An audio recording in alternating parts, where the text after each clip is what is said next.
නරුටෝ කියන්නේ ලෝකයේම ජනප්‍රිය ඇනිමි එකක්.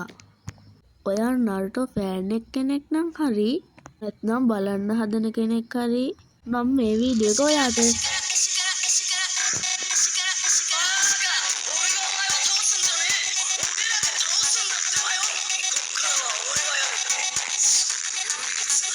නරුටෝ කියන්නේ ජපන් ඇනිමි එකක්.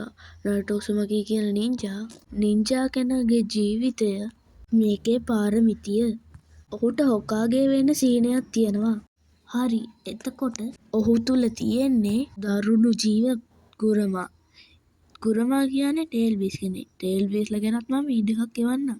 එතකොට එයා තමයි ඩයමන්ඩ් ටේල්බීස්. එයා තමයි බලවත්ම ටේල්බීස්. හැබැයි එයා නෙමෙයි ටෙන්ටේල් තමයි බලවත්ම. එයා තමයි දෙවෙනියට බලවත්ම. හරි දැන් අපි නරුටෝගේ චරිතය හඳුන්වා දෙනවා. පාර්ට් 2 එකෙන් ඒක තමයි.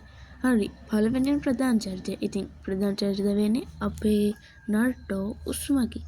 දෙවෙනියට ප්‍රධාන චරිතය වෙන්නේ එයා ප්‍රධාන වන්නේ එයා ටිකක් ඉන්නේ සසුකේ උචිහා. ඊළඟට සකුරා හානෝ. ඒ ඉතින් කවුද කියලා වදන්නවනේ.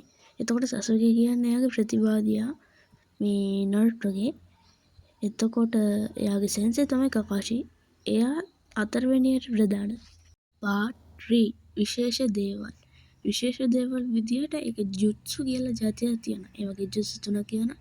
රසෙන්ගන්, චිදරින්, ෂෙඩෝලෝන් ජුට්සු. ඒ වගේම එක එක જાතිය ඇස් වර්ග තියෙනවා. ඒ වගේ දෙකක් තියෙන ෂරින්ගන්, රිගෙන්ගන්. ඒ වගේම ටේල්බීස්ලා. තව නින්ජා වර්ස්, හොකාගේ ඇන්ඩ් ඔතර්ස්.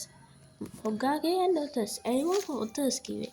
ඔතර්ස් කිව්වේ ඒ වගේ හොකාගේ වගේ කාගේ කියලා අන්තිමේට වෙන තව කට්ටිය ඉන්නවා. නරුටෝ ඇනිමේ එකේ ඇක්ටින්, ෆ්‍රෙන්ඩ්ෂිප්, ෆැමිලි, රෑම්ස් කියලා ටීම් වලට ගොඩක් දියුණු කරලා තියෙනවා. එහෙනම් අදට වීඩියෝ එක ඉවරයි. ඔයා නරුටෝ බලන කෙනෙක්ද? නැත්නම් නරුටෝ බලන්න හදන එන්න කමෙන්ට් ගන්න යන්න. එතකොට මේ වීඩියෝ එකේ ඉන්නේ කවුද කියලා දාන්න. ඊළඟ වීඩියෝ එකේ ජින්ජර් කියලා ගන්න. හම්බ වෙනකම් බයි.